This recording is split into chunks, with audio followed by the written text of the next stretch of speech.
I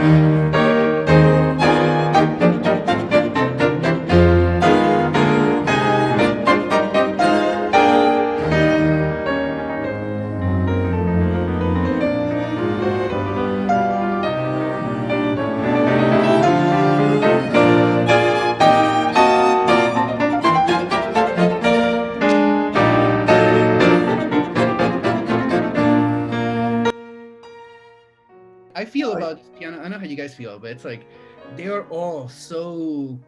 It's really like a symphony in terms of the sonority of it. Like it's huge. Every single one of them, and probably the Schumann to me is the most intimate in a way. I mean, it's still huge, but compared with the Dvorak or the Brahms piano quintets, I really enjoy that he still explores that in kind of intimate sonorities that we can all get that maybe the Dvorak or Brahms in some places, but I feel like this one, especially with that second movement, I can really kind of dive into those colors and those kind of the cloudiness of it. That's one of the things that's amazing about this orchestration of a string quartet plus piano. I think is that you actually have this contrast of this huge orchestral sound when everybody's playing, or you can actually have the intimacy of one or two instruments playing at the same time, and it's just this incredible breadth of sonority for that. That's just amazing. How does it feel for the piano, Andy? How does it feel for the piano? Yeah, like what's a piano quintet like? I mean, I guess I'm thinking also even the Franck, of course. They're just so big. They're such big parts, all of them. So, does it feel different than the piano quartets? A little bit, yeah. One thing about the quintets is that playing the piano, you don't have to be quite so constantly thinking about balance, because as you referred to, there is that orchestral sound from the strings, and fans of chamber music know this, that the cello is the most frequent one that we have to watch out for because of the register. It's written in the middle of the thicket, and the moment you have that competition between. I don't think I've an issue with Tim though, but never an issue with Tim. But usually, you might have to keep an ear out now and then because okay, big cello solo. Make sure that all of us in the group kind of leave that space somewhere for that to break through. But with these quintets, it's nice that it's just all pretty orchestral.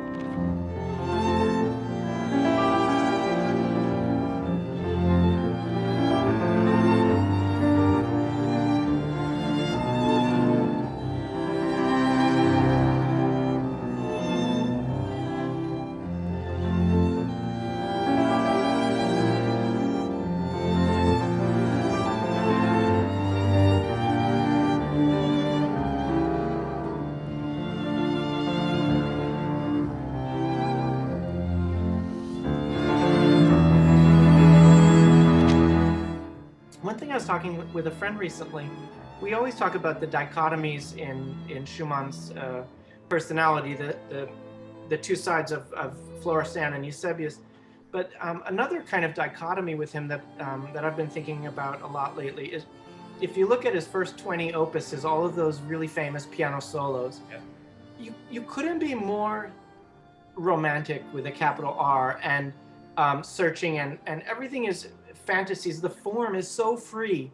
The structures of those pieces, if you think of Humoresque or Davids Budler Thompson, is so free.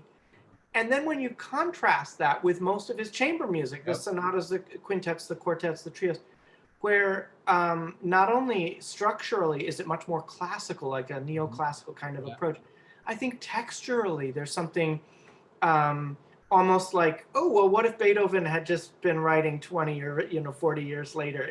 It really has that feeling, and I think that's one reason that the balance tends to work out pretty well in the Schumann quartet and quintet, that the textures that he's asking for, certainly in the piano, I would ask you if this corresponds to the string writing in your opinion, but certainly in the piano, there's a lot of very classical articulation and registration that he's giving us. It's not a Brahms quintet F minor. It's not a G minor piano quartet. Oh yeah, of the Brahms. Brahms. Yeah. Is that your experience of it as well? It's even it even feels a little bit more classical than a Schumann symphony in a lot of ways. Yes, definitely. Playing an orchestral, but of course, playing chamber music is so different than playing orchestral music.